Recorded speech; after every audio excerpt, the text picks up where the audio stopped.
Good morning, and happy Friday, everybody. Happy Friday to our speakers. Happy Friday, mostly to our guests, the entrepreneurs, up and coming up entrepreneurs, everybody who is on this line. Welcome to our Proudly South African webinar. My name is Anil Ndlovu, and I have the pleasure of being the facilitator for today's session. The webinar topic today is Market Ready, how to attract, engage, and sell. And I just want to read just briefly what today's webinar is all about, just in case someone said, hey, come and listen to this, and you're not 100% sure what we'll be discussing. Just to give you a brief, but our speakers will go into more detail and we'll have a moment to also engage with them based on what they've shared or maybe other questions that you've had as a business owner. So today's webinar is a practical and empowering session, and it's designed to help small business owners succeed at markets, expos, and pop-up shops. So you know that it's not enough just as a business owner to have the business, maybe to sell in person or to sell online. You need to actually go out there and attract your customers, engage with your customers, and sell. You know, whether it's at events, and like I've just read here, whether it's at marketplaces, whether it's at expos or pop-up shops. As our guests, you will learn how to create eye-catching stalls that draw customers and confidently price your products for profit. The session will also highlight the critical roles of a digital identity, showing business owners how to remain visible and credible in an online world. Again, we can't just be one-dimensional in our businesses. We know that whenever someone hears of your business, the first thing they do is they check your website and they check your social media presence. They go and read your reviews. So we cannot run away from having not only just having an online presence, but having an active online presence that really represents what our business is all about in person. And finally, we will focus on customer engagement strategies that turn casual browsers into loyal buyers. Through simple, easy to apply tips, business owners will gain the skills needed to present their products professionally, communicate their value effectively, and boost their sales with confidence, both in person and online. I hope you are all as sorry about that. I hope you're all as excited about this webinar as much as I am. I always learn a lot when we gather as the Proudly South African team with our guests. And for those who, again, might be joining for the first time, or you just need a refresh on who Proudly South African is, please can you just give us 3 minutes to play a video that will describe who our organization is and how you can join our organization to become a member and to gain the benefits, you know, that will help you as a business owner, but mostly that will help you in your business and ensuring that your business is successful and sustainable. Proudly South African team, please can you play the video?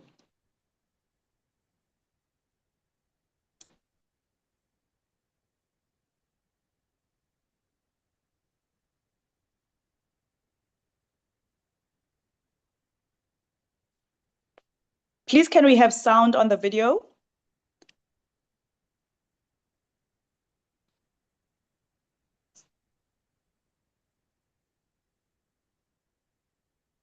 The picture is perfect, but we don't have sound.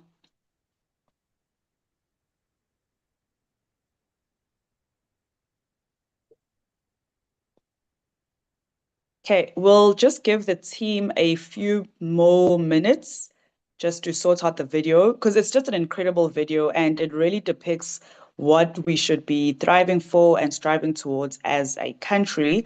And I would really love for everyone to see it.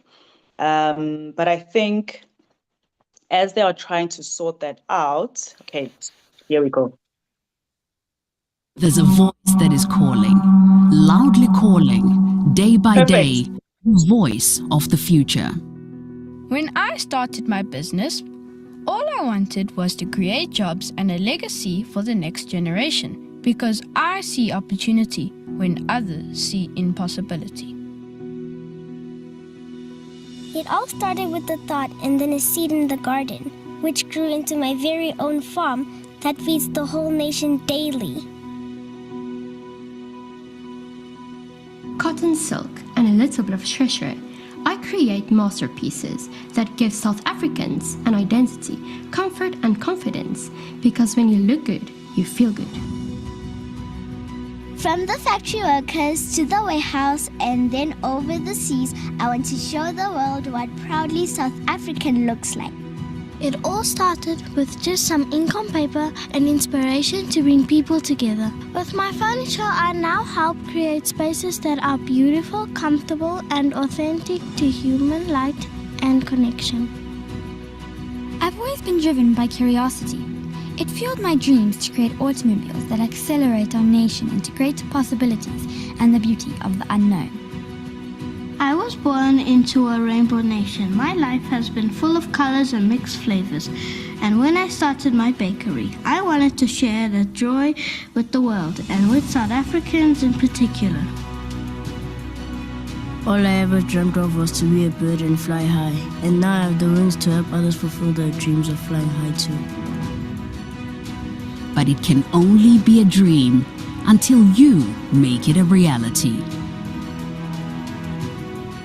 All they need is your faith, your trust, your loyalty, your appreciation.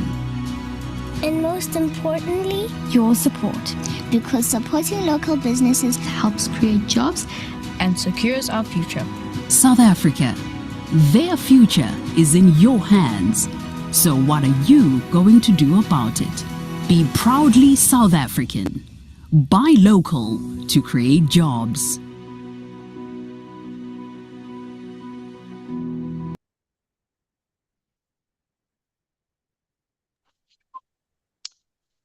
Thank you. Thank you so much. I really do, like I said, I really do love that video, It just shows the important role that small business owners like yourselves have. You have the dream, you have the goals for your business, and Proudly South African then provides the platform on how you can do better and grow your business and, to buy local and create more jobs. And when we have these sessions, it is to empower, it is to equip you, it is to provide practical tools and practical techniques that will ensure that you thrive and you are successful as a business owner. And today's speakers are going to help us in doing that, specifically in how to attract, how to engage, and how to sell, how we can be market ready, how we can set up those stalls, how we can have a great and powerful online presence so that we are attracting the customers and the customers are buying from us. Our first speaker that will be joining us is Harry Wilby Cook, and he is from Action Coach. Harry, from what I've read, holds many, many positions in the organization, but the two main ones are Regional Country Manager for Southern Africa, as well as Managing Partner for Australia, New Zealand, and Indonesia. So Harry is bringing in perspectives from the local space in terms of Southern Africa, but also a global perspective, which is key because some of our businesses as business owners are going to be operating beyond South African borders and beyond the African continent. So it's also going to just help in hearing someone who has global experience in coaching businesses, in working with businesses. Harry's topic, which is a subtopic of our main one, is customer engagement and sales conversions and in-person market selling. And he's going to focus on giving us practical tips on how to engage customers, start conversations, and confidently explain your products to increase sales. We know that a lot of people have the technical abilities to run their businesses. They know the finances, they know the legalities, they know the techniques, but sometimes you have to speak to people about your products and your service. You have to have the conversations with them. You have to engage with them. You have to sell to them, not just by having an advert, not just by having only your social media presence, but you as the business owner have to go out there and do your pitches and speak to people about it. So Harry is going to help us in how we can have better customer engagement and just having those sales conversations so that we can actually sell in person. Harry, over to you. Good. Thank you very much. Aneli, I'm really excited to be here. I loved that video, and it's everything that our organization stands for. Whilst we operate in 85 countries around the world, I proudly call our business Proudly South African because we're a bunch of South Africans making sure that entrepreneurs and business owners thrive. They are my favorite people on the planet and the people that get probably the least amount of support and the most amount of flack in the marketplace. Because all of us go into business where we know how to deliver the product or the service that we're passionate about. So what? The best chefs open restaurants. IT guys open IT businesses. That doesn't make us successful. We have to do all these other little bits and pieces that sadly nobody teaches us how to do. And therefore, I'm sure you're here today to hear a lot of success secrets. The first success secret that I want to share with you is that there are no success secrets. Business is hard and it's supposed to be. That's a good thing, because if it wasn't, everybody would want to be a business owner.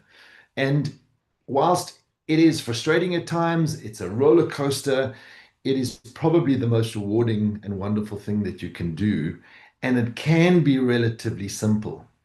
It will never be easy. So whether you're starting out or you're running a multinational billion-dollar organization, it is never going to be easy. So don't expect it to. I was asked to meet with a young man the other day, a friend of a friend, and he was a little lost.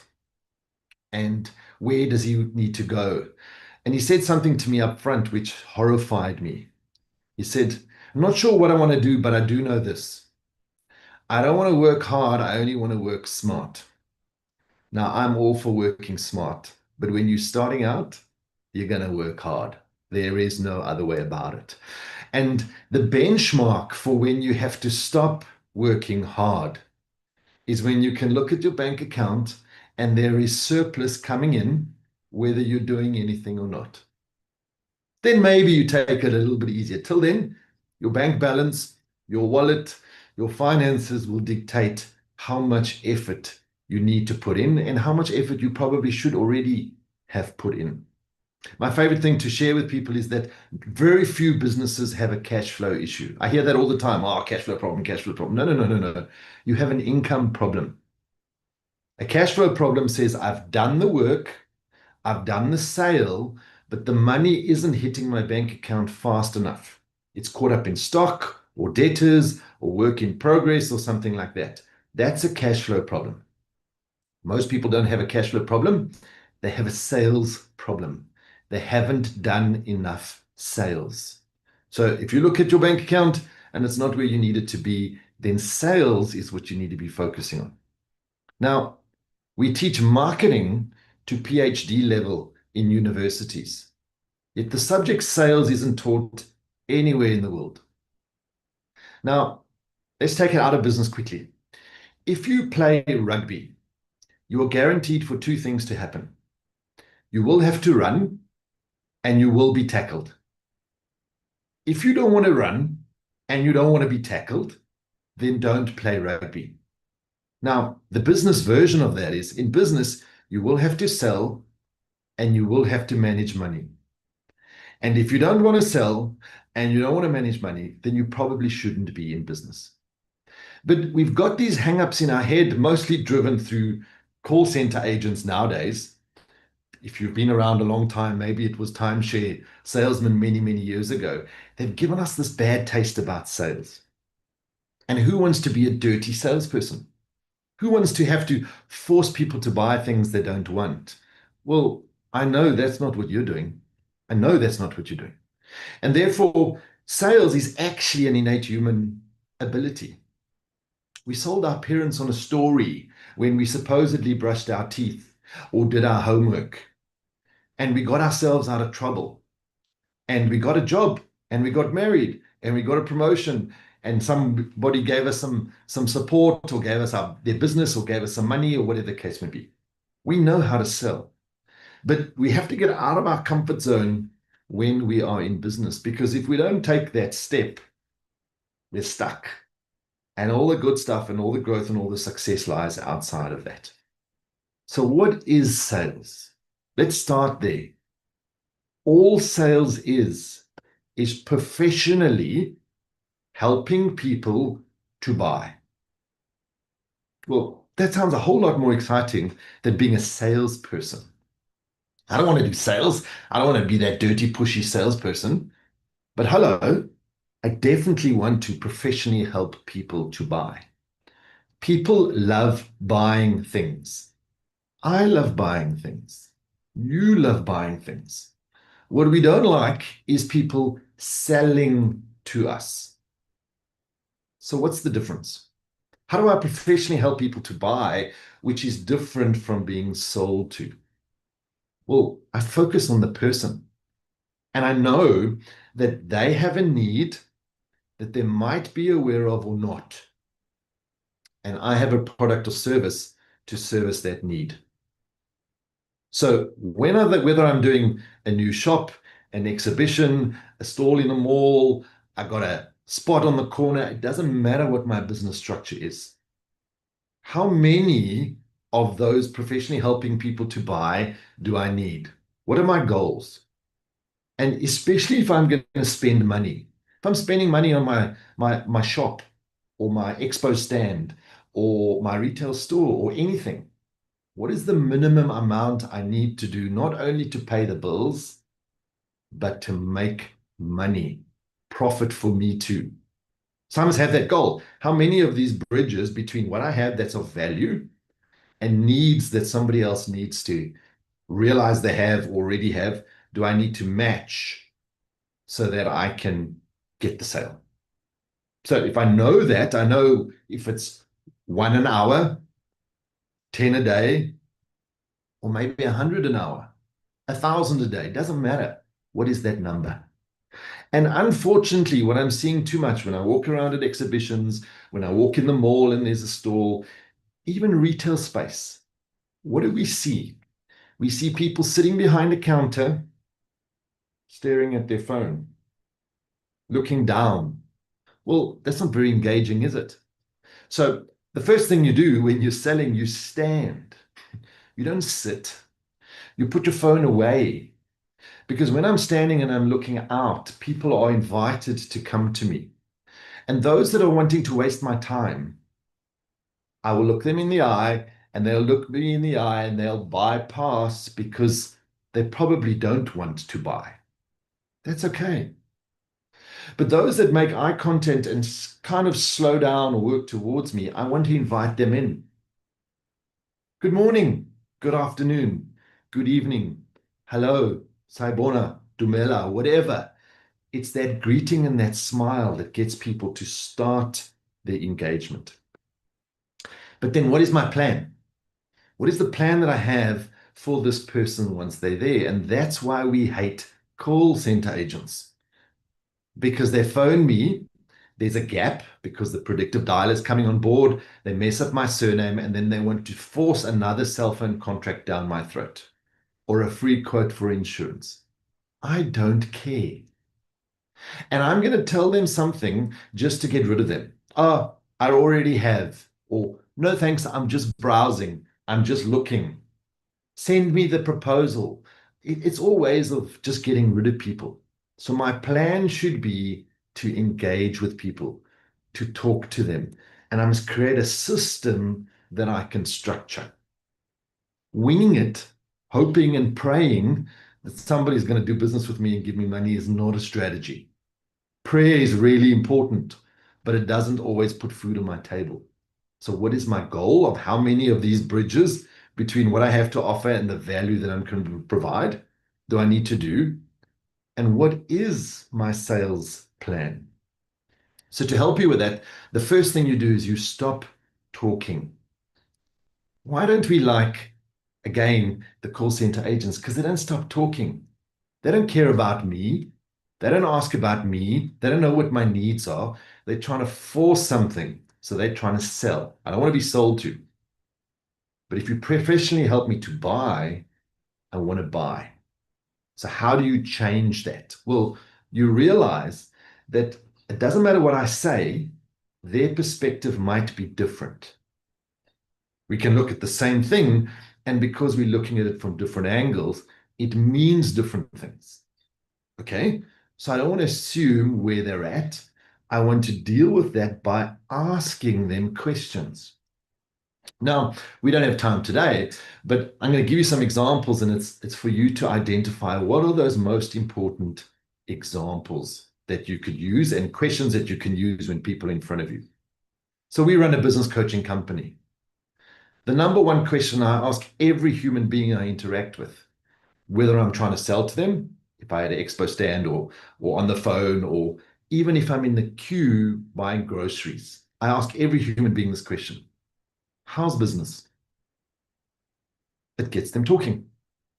The next thing I ask once we've spoken about business, and it's never perfect, is, are you making enough money? And when I ask that question, people always look at me and go, no. Even those making a lot of money, because they are doing the balancing act in their head and thinking, for the effort I'm putting in and the money I'm getting out, it's not in balance. Am I making enough money? No. Now, once I've asked those two questions, how's business and are you making enough money? We're already friends. We're already talking. They already feel like I've got their interests at heart. So another example for a retail store. What happens when you walk into a retail store? If somebody helps you, eventually they come up and they say, oh, good morning. Can I help you? They're asking a question. First step, right. Unfortunately, the wrong question. Because what do all of us respond? No, thank you. I'm just browsing. I'm just looking.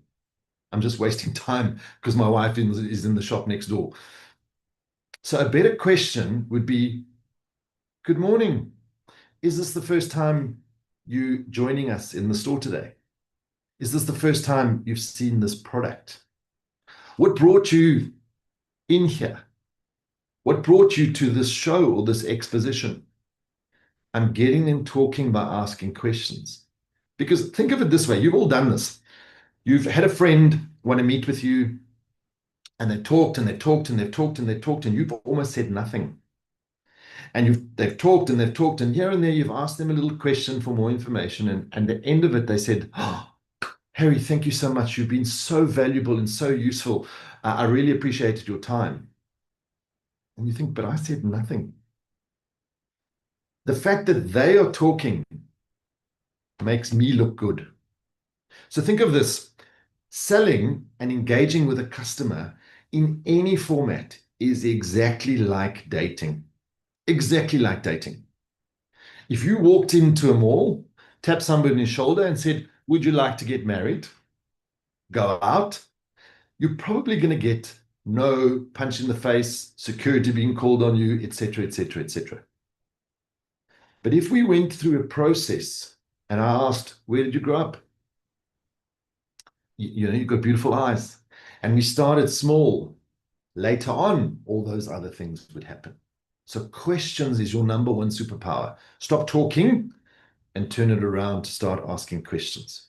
What brought them to your store? Have they experienced these products that you offered before? What are they currently using? Are they happy with that they're using? What concerns do they have with similar products of competitive businesses or others? Well, now I'm understanding what their need is. And then I come in with the value I can provide. You also have to be authentically you, because selling is a contact sport. That's why I use that rugby analogy. You have to tackle or run. Selling is a contact sport. It's me that has to do it, or my team or my staff. And especially if I have team or staff, they're normally the ones sitting on their phone when I've paid for the space and they're supposed to be selling because I haven't trained them. We also talk and communicate differently when we're standing. So I encourage people, even if they're doing a phone call, to be standing. You're going to use your hands and different, your energy and your voice is different. I'm standing at the moment. Because when you're sitting or when you're huddled over or when you're on the phone, your physiology is different.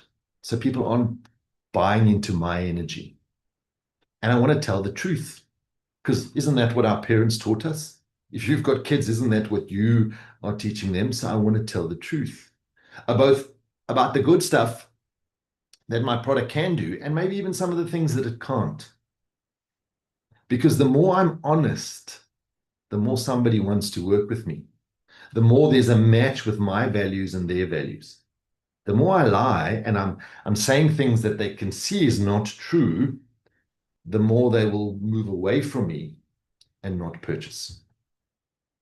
So one of the things that we forget when we're building a brand, when we're building a business, when we build a product or a service, we forget the human element. And I think as things go more and more AI, until we've got robots that are going to deliver the AI, the human interpersonal touch is going to become more important. In a sea of information, how do I make a choice? How do I understand? How do I pick? Well, if there's one person that's more authentic than the other, the one is trying to sell to me versus the other one's helping me to buy. The one doesn't care about me, the other one's asking questions. Where are you going to spend your money? So that also means, what do I look like? Is my hair combed? Are my teeth brushed? Are my shoes at least clean? Am I slouching? Am I sitting? Do I look uninterested? Or am I on point, ready to engage, professional? I don't have to have a lot of money to look neat, to speak clearly. And the more I can receive that from somebody, the more I'm going to buy with them. If they're not interested in me and doing business with me, well, then I'm not going to be interested in giving them my money. And you all know what bad service looks like. You see it every day and you don't spend your money there. So be careful you're not the person in your business that's chasing that away, or even worse, you're employing somebody and paying them money to chase your customers away. So let's see where growth should come from. So again, these are principles that will speak to any part of your business. Where should my growth come from? And break your growth up into 4 kind of quarters of 25%, 25%, 25%, 25%. If growth can come from each of these segments, then it makes life a lot easier. So the first point of growth should come from existing customers. If they've spent with me already, can I invite them back to spend with me again? If they're going to buy one whilst they're in front of me, can I encourage them to buy a second or a third? Do they know all the products and services that I have to offer? Now, this is a fascinating one because often staff in a business don't even know what all the products and services are that somebody can buy. Well, if your staff don't know that, how will your potential customers? How many of us buy from a company and we buy 1 or 2 things from them, but they probably have 20 or 30 things to buy. We just don't know about it. And they haven't told us about it, so we don't use it, or we use it from somebody else. So think of your current customer base as a portion to get 25% of your growth. Another portion is referrals. So if everybody that thought about doing business with me, whether they spent money or not, gave me somebody else to talk to, posted something, left somebody's details, took a voucher, shared some information, well, maybe 25% of my growth can come through referrals, because referrals are from people that already in some way or form know, like, and trust me. Easier to convert those. Well, that's already 50% of my growth taken care of from people I'm already interacting with. Then a massively neglected area is strategic partnerships. Now, when I do an exhibition or a show or anywhere where there's a group of people, part of the people I want to engage with are the people walking past, the people in front of me, all that kind of stuff. A much more critical portion for me is, who are the other exhibitors? Who are the other retailers? Who are the other businesses in the area where we have got complementary offerings? Because can we partner together? Can somebody who already has a client base selling A product encourage them to buy B, my product? Can we run joint promotions? Can we do joint incentives? Can they buy my product and get somebody else's for free as an introduction to them, or vice versa? Lots of ways to structure a partnership where we're not competing for the same sale, but we complement together. Well, if 25% comes from existing customers, 25% from referrals, 25% from partnerships, then everything else I do around sales and marketing only needs to be the last 25%. So I'm always looking at my growth and saying, okay, where are these 4 buckets? How full are they? One might have a lot of people in that we can convert, one might not. Okay, well, then I need to do something more to make sure that those buckets are more or less even. So if I wanted 10,000 Rand, 2.5, 2.5, 2.5, 2.5 must come from each of those. If I wanted 100 million Rand, 25, 25, 25, 25 million must come from each of those. It just makes perspective of where to focus so much easier. So a couple of things to make sure of that you do, not only for now, but literally forever. The first thing is you start tracking everything. How many people you talk to, how many people in the pipeline. You make sure you get people's information, because how am I going to send something to them or engage with them later if I don't get their information? Find creative ways to get them to sign up to things or to leave their details, or you qualify for a prize. Because as much as I'm trying to do an immediate sell, I also want a database that will allow me for future sales. Because otherwise I'm on this hamster wheel, this treadmill, running faster and faster and faster and faster. And it's always just one, one, one, one, one. That's fine in the beginning, but I want to use that interaction to build database. So you track everything. You start to realize that here I got 100 leads, but I only made 1 sale. There I got 10 leads, but I made 8 sales. Which is better? So with information, we can start to make better decisions. The next one is stop having chit-chats. Stop going for coffee. Stop meeting in a relaxed environment. Focus on sales meetings. A meeting that's going to lead either to a sale or to taking somebody forward in the next step of the sale. We're not in the business of chit-chat. We're not in the business of keeping ourselves busy, having conversations, having conversations, having conversations until the point where we're ghosted. We're in the business of sales meetings. And because you're tracking everything, when you get to the end of the day, the end of the week, the end of the month, you look at how many actual sales meetings did I have? Not chit-chats and conversations and coffees, meetings. And then you realize maybe why we're not getting enough sales. Because I had too many chit-chats, conversations, and coffees, and not enough sales meetings that were going to turn into business. The other thing that we all do is we so get excited about people's positivity. Oh, they said they were interested. They said they're going to come back again. They said I must send them a proposal. They said I must send them some more information. Yeah. They're trying to get rid of you, just like you use those same things to get rid of others. You cannot eat your pipeline. You can only eat with money you've got from sales. So promises, unfortunately, make us do less work because, those 5 people said they're going to buy, so now I don't have to get a new 5.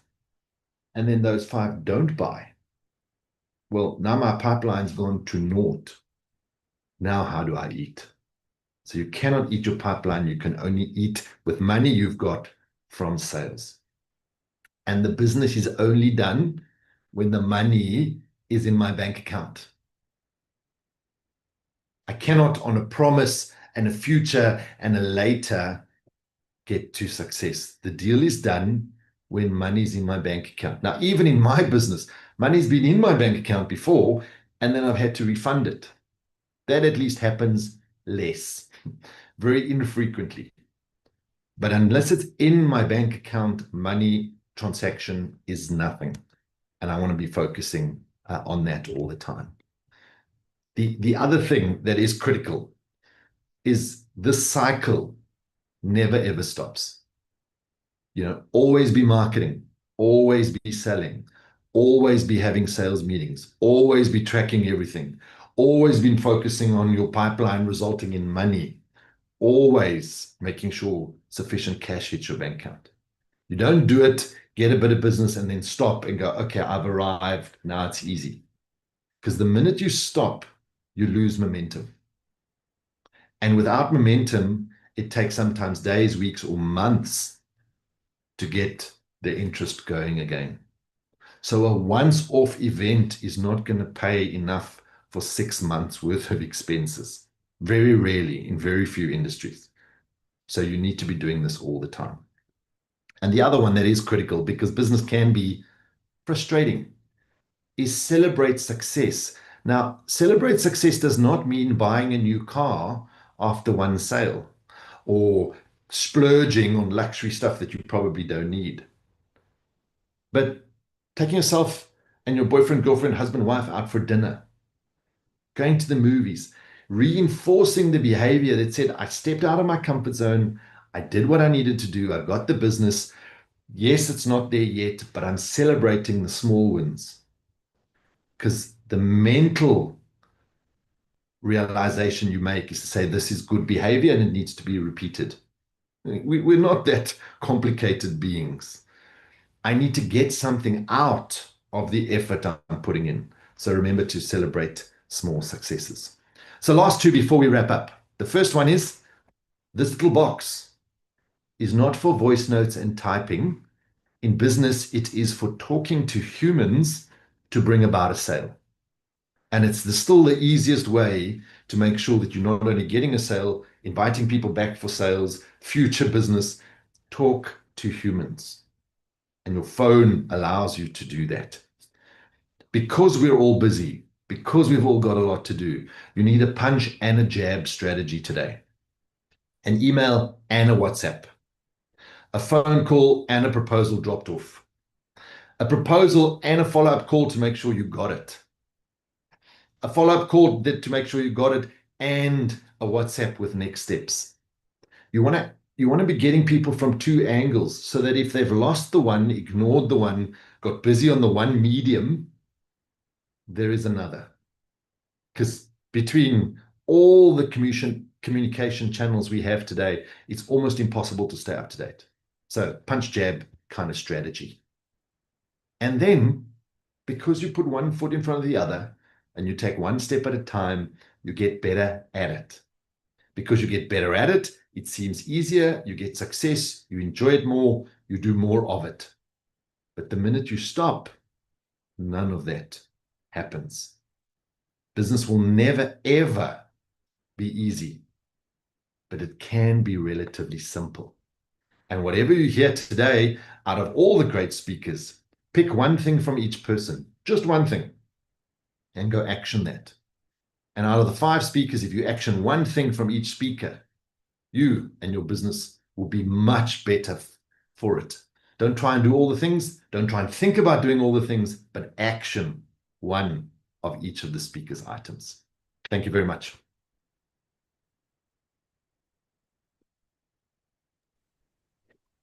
Aneli, back to you. I am here. I'm here. Thank you. Thank you, thank you, thank you so much. So I'm not sure if I should stand and if you are standing because you because you said we must engage while standing. And as you were speaking, I was like, should I stand now or should I stand when I speak to Harry again? But that did make sense. Thank you. I just wanted to highlight a few things that I picked up from what you said. Firstly, there are no success secrets. And I was like, but you can't start off like that.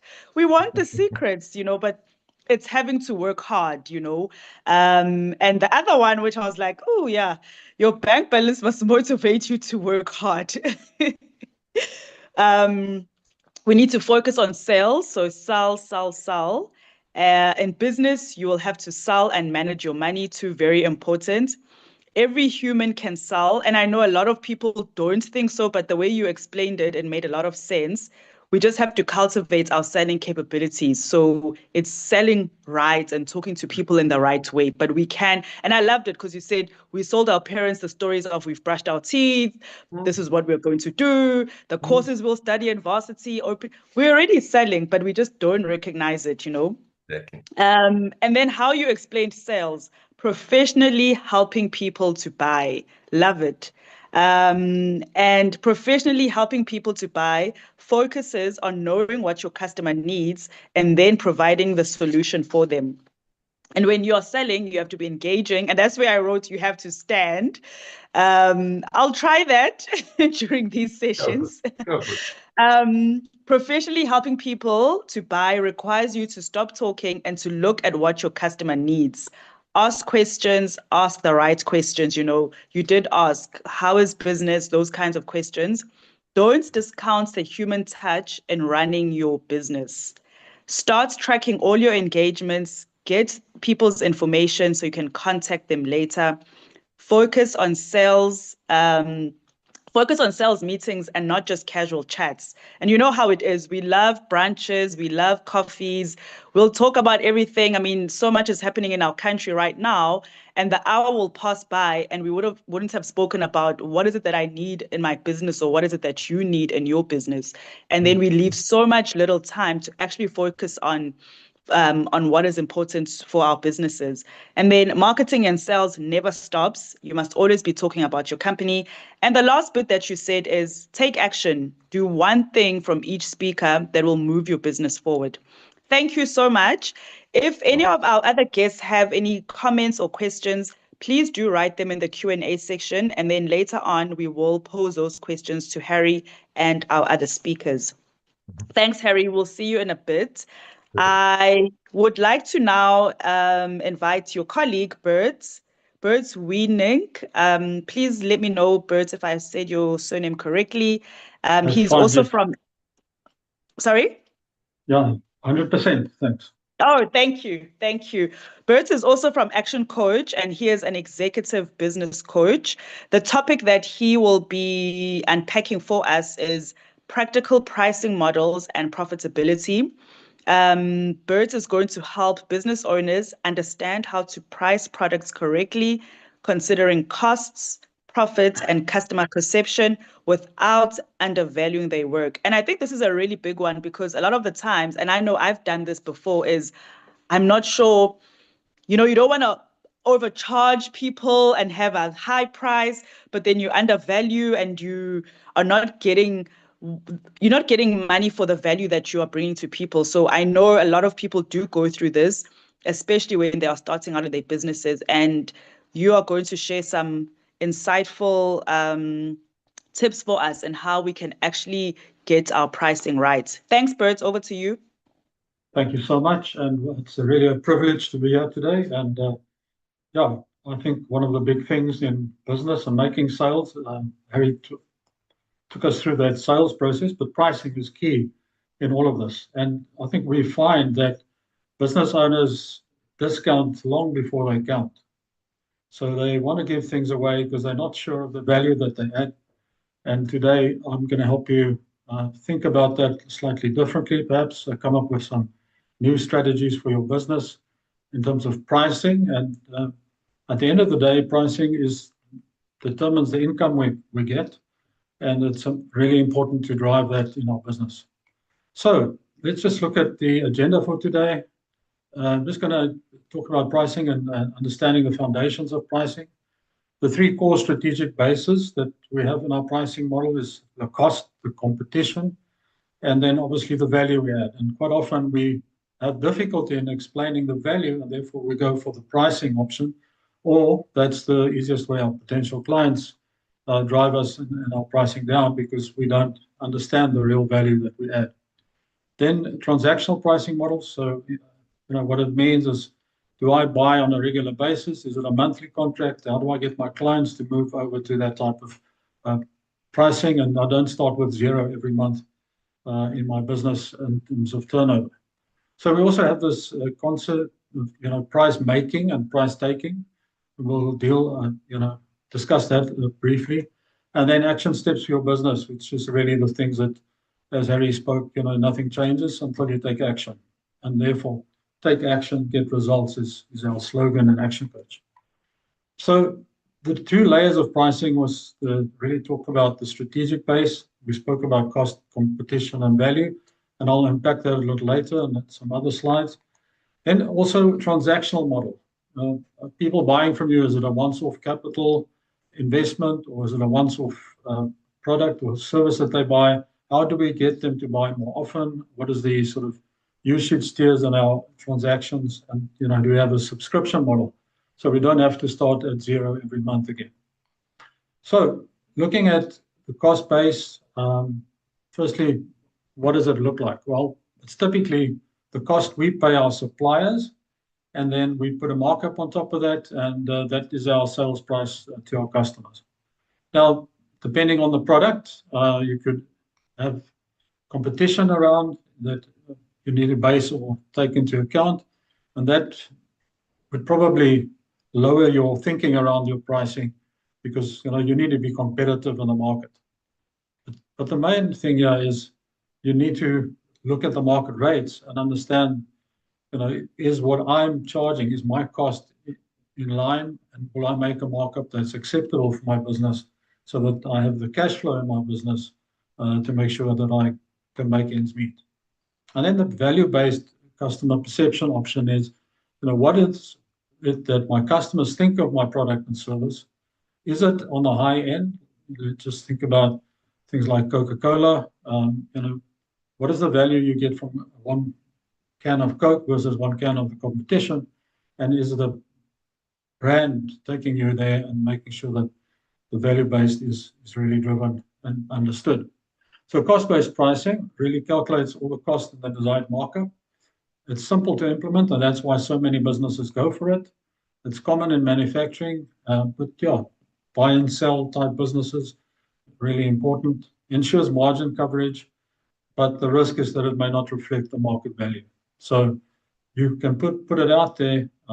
You might be very low in terms of the margin that you create.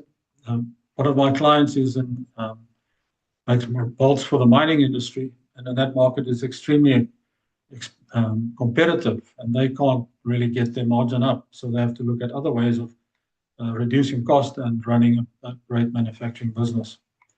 So competition-based pricing is where we anchor the prices around the competitors' rates. Price slightly below or above the market normally, depending on where you want to. But if you start up and you're coming into the market, you will probably have a lower price than the other competitors around because you want to buy market share and you want to get into that market. It's also common in saturated markets where there's a lot of players and there's not much room for making margin. And then easy customer comparisons. I think that's the main thing, is now your client can compare A with B with C and your product and service to the opposition. And then finally, it does ignore your unique value. And I suppose when you think about adding value and your value proposition to your clients, what is it that makes you different and why should they buy from you? Okay, so we set prices on the value-based pricing based on the customer value. What is it that our customers see as value from buying for us, and are we able to sell that value and transfer that information to our clients in a way that they will buy from us and our products become part of what they do use every day. So have strong brands, really important that you have the brand in your industry. It doesn't have to be the mass market, but in the niche that you work, make sure that your brand is out there, that it is a premium service that you sell and people understand that. And I think quite often in our sales processes, we forget to highlight that, or we're not clear on highlighting the value that we add, and we default back to pricing. Maximize the margin potential, and then obviously your positioning in terms of the market, in terms of your service, needs to be believable. It's not just about I have better sales staff or I have better product or service or whatever. You need to actually continue to develop that proposal and make sure that your salespeople can sell that value to your potential clients. From a one-off pricing model, I think we talk about the flat rate. You just pay the same rate wherever you are. Quite a lot of businesses might have a retail rate and a wholesale rate, but if it's a flat rate, it's one price for everybody. Dynamic is about price changes with demand. So think about airlines and Uber, and the closer you want to book for a flight, let's say tomorrow versus next week, there will be different prices, and you need to look at that. And that's the pricing model our airlines use. From a penetration perspective, you want to buy market share. You come into the market at a reasonable cost, and people will try your product because it is price competitive. But then you start low, and as you gain market share, you're going to increase your pricing and be more competitive on that. From a skimming, start high and lower as market matures. So think about flat screen TVs, for instance. When they came out, what did we pay for them? And now today, what is the market for? So the market is now almost saturated, but there's so many choices, and probably only Samsung as a brand. I don't know. So you want to look at the pricing, and you want to look at how can you get more for your product and service. From our coaching work that we've done, we've looked at this, and we're bringing this to our customers, is to make sure that they understand that in the commodity market, it's all about price. So what can you do to upgrade your product or service? So you move it back to the innovation side. And yeah, a couple of examples, but one is where packaging just changed. The product itself did nothing, but the packaging was revamped. It was a liquid product. It was put into a PET bottle versus a polyethylene bottle with a foil seal cap. And the product growth was overnight in terms of 50% in the first year. So that's the sort of stuff that you can do to take your product, which perhaps today looks like the late majority is buying it, and how do you elevate that back to where the innovators and the early adopters buy from you? I think understand also that it is about profitability. So understand your fixed cost, your variable cost, and where your break even is. And if you come down with your price and there's less of a margin, your business is really going to suffer, because you need to make the profits in order to pay and get to a break even for your business. So we also have subscription and recurring models. So yeah, it's about monthly and annual ongoing access to your business, like software, multiple plans with different features. You all look at AI, for instance, and there's 3 packages you can use if you sign up for Claude or for ChatGPT, and that's the sort of way the tiered plans work. Then you get freemium, which is basic free. So you start off with basic, you sort of start implementing and using the system or the software in your business, and then as you move along and you add more users, you pay more. And this is something that you can look at on how do you attract clients, prospects into your business to buy from you. Your usage-based is important to understand in terms of utilities and cloud services. Let's just think about electricity. If you pay for it, you pay for what you use, and that's the way it works. Performance-based is linked to results, and quite often it's about the consultant who brings in some business improvement, and he negotiates a 10% of the savings that were made in the business. So if you then look at layering of products, so bundling products together, I think we've all seen in the household cleaning products, you can buy product A and product B separately, but they're also bundled together, and you buy them as a package. And that could be the same for your service that you offer. Psychologically, understand that pricing points have a rejection point, I would say. You can't just charge anything. There's a price point that would work best for you. The 9.99 types of offers are really important to think about, and where your pricing would push away potential customers from your business. But understand that pricing is extremely important in terms of that. Right, and then you get the price takers and the price makers. The price takers are typically the farmers who farm with a specific product. Let's talk about maize price, for instance. For the season, depending on the tons of maize that was harvested, there will be a price. If the volume is low, the price goes up. If the volume is high, the price comes down. But the farmer has no choice. He has to sell the maize, obviously, to a customer or to a co-op or wherever, so that they can store the product, and he then gets the money from that. So price takers accept the market price, but they have very little control over the pricing. Price makers, on the other hand, set the price. They have power, because of their brand and differentiation, to charge more and to say, this is what I want for my product or service. So let's look at the highly competitive market from the price takers. It's commodity and identical products, obviously driven. It's easy customer switching, so I can buy from any co-op and I need so many tons of this type of maize or whatever it is. Focus of cost efficiency and volume, really important to understand that the cost needs to be low to make the most money. And therefore, all the mechanization you see in the agricultural industry. From price maker characteristics as well, the differentiation or brand that you have is important, and you need to build on that brand as you go along. And every opportunity, the brand must be out there and compared to the right products or services. Limited substitutes are available, so therefore you have a price maker option. The niche or specialized offering from your business, and then the focus on positioning. Key questions for your business, I think, would be, first of all, what is your pricing base cost? Competition or value? So whichever part of that is important to understand. Then, is a transaction a once-off, or is it recurring, and how can you make it more a recurring business? Are you a price taker or a price maker? Very important.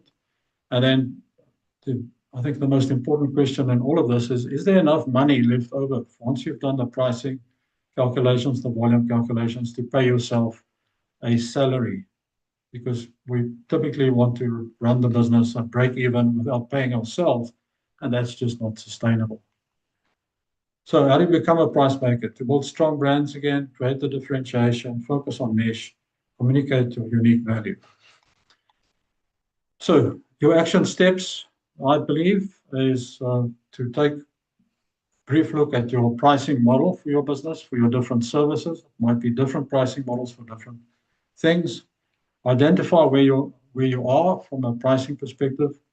Choose one area to build differentiation, one product or service that stands out, that the competition has not touched, perhaps, or we are exceptionally good at. So look at that. Test the value-based pricing approach, and make sure that you understand the value, that you can comprehend it, that you can tell people about it, so that it really works for you. So the key takeaways is choose strategic base first, select transactional model that you want to implement for your business, move from price taker to price maker, and in that case, that's how you will differentiate your business. So I hope that this has given you some insight into how you can use the pricing models and what you should be looking at when you determine the price for your product or service. I thank you. Thank you, Amela. Thank you. Thank you so much, Birds, for that. I think I have more questions for you than actually, well, yes, takeaways as well. But I think towards the end, you did answer some of the questions that I have. And we'll get into my questions when we do the Q&A. But just from what you shared, you opened up by saying pricing is key, and that pricing determines the income we get. And then you started off breaking down the three strategies of pricing basis: the cost-based, competition-based, and value-based. And maybe I can share the questions that I have, which you can answer a bit later. Yeah. For me, it was, which is the best pricing strategies to use and to leverage? And are these determined by where you are in your business? Like when you are starting out, when you are getting a bit more stable and when you are long-term into business? Do they change from being cost-based when you start out and then a little bit later you then move to competition-based? Or from the very beginning when you are starting out, you can actually use a value-based pricing model or a competition-based pricing model. So if you could just help us with that, because I think it will help maybe in kind of determining how do I then choose the pricing models, what is going to work. And it might be different, obviously, based on your products and service, but just having an idea on that. And the other thing as well, which kind of leads into that, is with the price taker and price maker. And at the end, you did talk about we want people to move from being price takers to being price makers. Again, how can you determine how long you should stay in the price taking before you move into the price making? And how often should you look at, you spoke about auditing your pricing models. Do you do that on an annual basis when you do your audits? Do you do that quarterly? Do you do that maybe every few years? If you can maybe also help us think about that. And you spoke about having a strong value proposition or position so you can change your pricing model as so that your customers get the value that you are proposing for them. But I'll ask you to just hold on to answering those questions. But those are the questions that I had, and I'm sure our other guests will also have more questions for you, which we'll get into. I would like to invite Justin Hawes to join us now.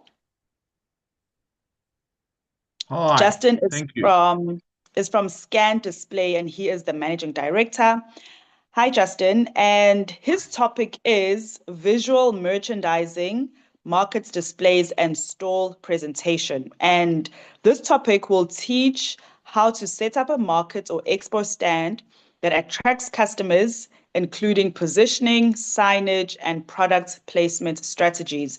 And I'm interested in this because, and I think Harry also mentioned it a bit earlier about how does when you are at an expo and other people also have their stands, you always want to have the most exciting and the biggest stand. And sometimes people might not have budgets for that, but you can still have, you still want to have a stand, but maybe you're not sure how to go about leveraging your budgets and getting the most out of your stand. So I'm interested to hear that, Justin. Over to you. Thank you very much, and really interesting listening to Bert and Harry. And there's some interesting things. Harry, I loved your mention of exhibitions. You mentioned quite a bit promoting our medium. Thank you very much for that. So I'm just going to share just to make sure the sharing works. I know we were battling a little bit earlier. Let me just check the share. Just wanted to check there. Hold on. Okay, it says it's starting to share. Here we go. Is it sharing on your side? Yes, it is. Okay, and is it going on to the next slide? Yes, with your face. Perfect. Who am I? Fantastic. Yeah. Fantastic. Thank you. Perfect. Yeah, so really great, something I'm very passionate about. Who am I? I'm managing director of Scan Display, an exhibition company that builds exhibition stands. And I've been doing this for 30 years. I'm actually a chartered accountant, but I didn't find that very exciting, whereas what we do is very exciting. Our deadlines are very severe. You can never go to a customer and say, sorry, I didn't build your stand today, and your show is starting today, we'll get it done tomorrow. So exhibition and events are my life. I'm also very passionate about sustainability and greening. I formed an organization called Event Greening Forum some 15, 16 years ago, which is just focusing on promoting greening and sustainability in events, but business and consumer events, but not just in that parameter. And it's really growing. We've got about 60 members and about 8 association members, and really something that I'm very proud of. I'm also involved internationally. I was involved with IFES, which is the International Federation of Exhibition Event Services, the worldwide stand builder organization in 50 countries. So if we build a stand in, let's say, London, I use a stand builder from London rather than shipping it over. So just a great network and a very useful network. I was the treasurer from 2013 to 2020. and I was the president in 21 and 22. And something I'm very proud about, and we talk about proudly South African. I was the first African person on the board, and first African president, and first president of a third world country. And the only other president outside of Europe is Larry Kauchovic, who was from the USA. So I was very proud to be a South African. And I actually, unfortunately, had this leadership role during COVID. So I got a real red card when our whole industry was collapsing because we do events and exhibitions closed down. And I remember the board meeting I had with a whole lot of my colleagues, and they said, you know what? You're a South African, you're a robust guy, you know, that you must take this lead. And it was just such a compliment for me as a country, you know, just how we are as South Africans, you know, as entrepreneurs and managing problems, and how strong and robust we are. Very proud of that. And then I was EXA, which is the Exhibition Association of Southern Africa chair in 2006. So I've been involved in the local industry. Right, let's talk about the exhibition medium, why it is so good. And it's good because you remember. Now, those of you been to an exhibition, you'll think back, you remember it. Now, if you're scrolling on your phone, and sometimes when you go to the shops, you'll forget that. But the exhibition, you remember. And why do you remember it? Because it's very experiential. You go there, you interface with people, you see stands, the senses you use, you smell, touch, taste, sight, and hearing. And here's an example. This was actually an activation, but same as an exhibition. They're all related. This was an activation for KitKat. And that had the smell. They made chocolate in there. There was the machine that was making chocolate in there. You smelt the chocolate. You touched the chocolate wrapper. They were giving out chocolate. You tasted it. You saw it, beautiful stand, and you heard the machine in the background, and you interface with people. So it's a great medium because it uses all senses. So right now, you can see me, you can hear me, but you can't touch me, and you can't smell me, and you can't taste me. So, you know, those are the things that are missing. So it's just a very great medium. So that's a little bit about our exhibition medium. I think one of the key things which is very important when you exhibit, what is your objective? What do you want to achieve? Do you want to sell? Do you want to do market research? Do you want to brand build? Do you want to do training? Do you want to have a staff event? You know, what is your objective? So many people say, listen, we want to stand. And I say, you know, okay, you want to stand? Great. What size? Give them a size. Oh, we've already booked. And then I'll say, what do you want to achieve from this? And that's very important. What do you want to achieve from the exhibition? Because not all exhibitions are going to work. You know, I've been to exhibitions where we've lost money. You know, we've spent money. I think back 15 years ago when we exhibited in London, and my objective was to find international distributors. I wasted money because it was all just a local market, and they were only interested in local people. So there, you know, I talk about the objective. I didn't look at that objective properly. What was my objective? And find out who the visitors were. So that's very important. I'm going to talk about 3 recent exhibitions that we've done, or 2 recent that we've just done. And I'll talk about something that was way in the past. So Meetings Africa is a show which is for the meetings industry. So that's conferences, exhibitions. That's the industry I'm in. And it's just happened on the Sandton Convention Center on the 24th and 25th of February. Some of you might even have been to that show. And we exhibited. Here's a picture of our stand. And, you know, what was my objective? My objective, and you'll see the stand there, it's a portable system. So it's a system that we promote. It's also backlit. I wanted to show the backlighting, so I'm trying to show product. I show the backlighting. I show a beautiful picture of Kirsten Bosch in the background where it actually joins, the seams join. You'll see a photo later of when I show you the video. And I wanted to show people what we could do. So my objective was I wanted to show what we do. That was the main thing. And then people said, oh, well, that's great. And then they looked at the counter and we showed the counter. And I also wanted to show what beautiful prints we have. And that was my main objective at the show. Here's another show that we did in February this year. It's called Euroshop, which is it's the global retail fair. And there's one hall for events. So our exhibition industry is in one hall, or the event industries in one hall. And then you'll have refrigeration there, you'll have shop fitting there, you'll have a whole lot of other halls, point of sale. And we were in the one hall. And this is my delegation that we went with. And we actually exhibited at the show. So besides looking at innovations, it's a wonderful show. It happens every 3 years. Saw lots of innovations there, lots of cool things, which I'm going to share with you. I'm going to share 3 cool short videos of what I saw. And what was my objective there? So there's our stand. We don't take a big stand. It's very expensive. That stand that cost us 400,000 Rand. It was obviously with catering and stuff. We were on a pavilion, hugely expensive.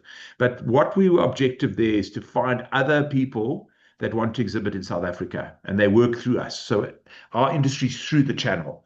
People don't just go in the internet and look for stand builders in South Africa. They talk to their local stand builder, and their local stand builder then finds a partner. So your exhibition partner in Africa, partner is very important. And that map, I will talk about the map a little bit later on, connecting with branding. And at the back there, we had a screen. We were showing different projects we did. And I think what we're trying to show here is partner in Africa. We're here. We're in South Africa. We're in Africa. We also had listing of our branches. We have 5 branches. We also have a branch in Gaborone, but we have a branch in Johannesburg, Berge, Cape Town, and Durban.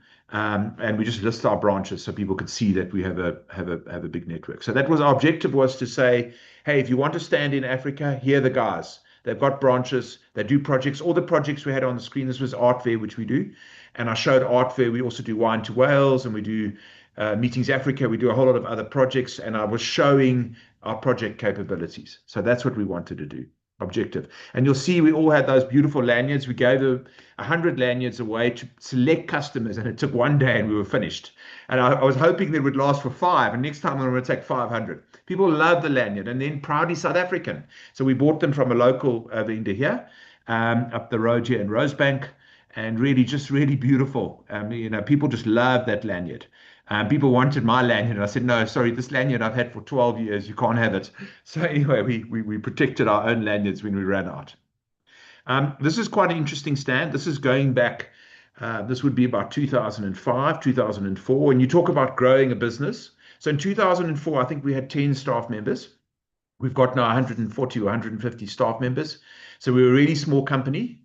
And all I wanted to show was how big we were. So we were bigger. I wanted to show that we were bigger than we really are, because I wanted some bigger jobs. And at that time, we did quite a lot of subcontracting. So we built this beautiful stand with a double decker. We also had popcorn on the stand, so we wanted a lot of people. It was a big brand build.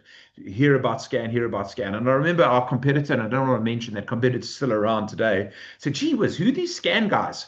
We've never heard of them. We've just come out of the bushes. They come out of the wilderness. And all we wanted to show with this, you see that beautiful stand, was the power and the strength and what we are as a business. Way bigger than we were. Only had 10 people. 10 people. I mean, I had to get my mother to stand on the stand, and my father, and it was quite. And we had we had a separate team that we got pulled in for the popcorn and stuff like that. But it was at Sandton Convention Center. And our objective was to show how big we were, in that we weren't actually that big, but we were pretending. And that's what marketing often is. You pretend. Okay. This is just interesting in terms of we talk about attract. So that my spec was attract, engage, and sell. So to attract to the stand, this was the spec I was given by Proudly South African. Look at that color, beautiful different colors, the purple, the orange. You'll see on the floor the decals, mood lighting. There's lighting on at the top there. So attract, have some interesting colors. You'll see like our stand, lots of color on it. This is another stand where it's backlit. Now, what's interesting overseas, there was actually very limited long arms. Now, in South Africa, we littered, with having these clunky long arms on stands. I mean, we make money out of it, but I wish we would see less of that. And often you don't need light. There's enough lights in the venue. And if there's not enough light, go with a backlight. Now, backlight's more expensive, but you'll see this whole structure. There's no long arms there.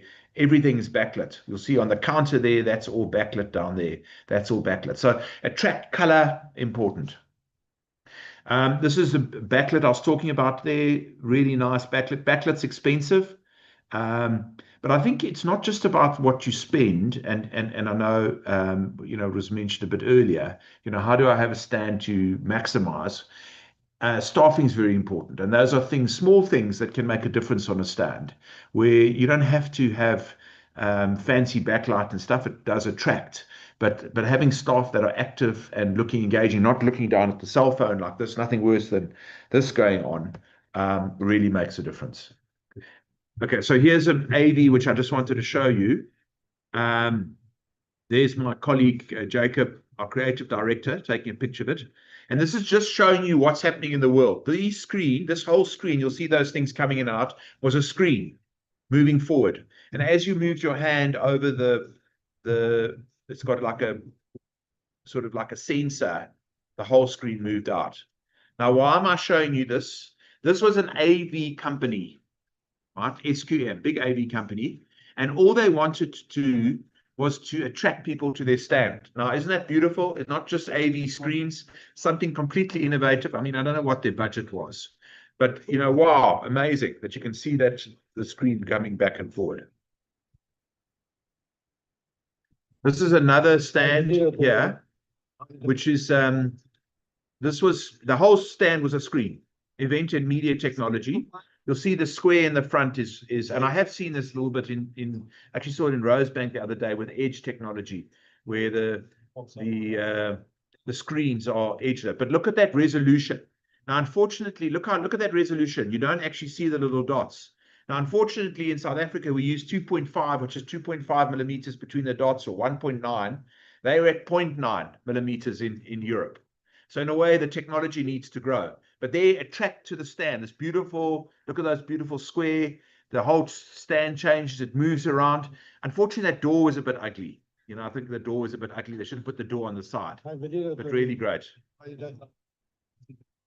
Just going to show this here. This is another technology where it looks like an LED screen, but you go closer to it and you'll see you can actually see inside there. There's a desk there.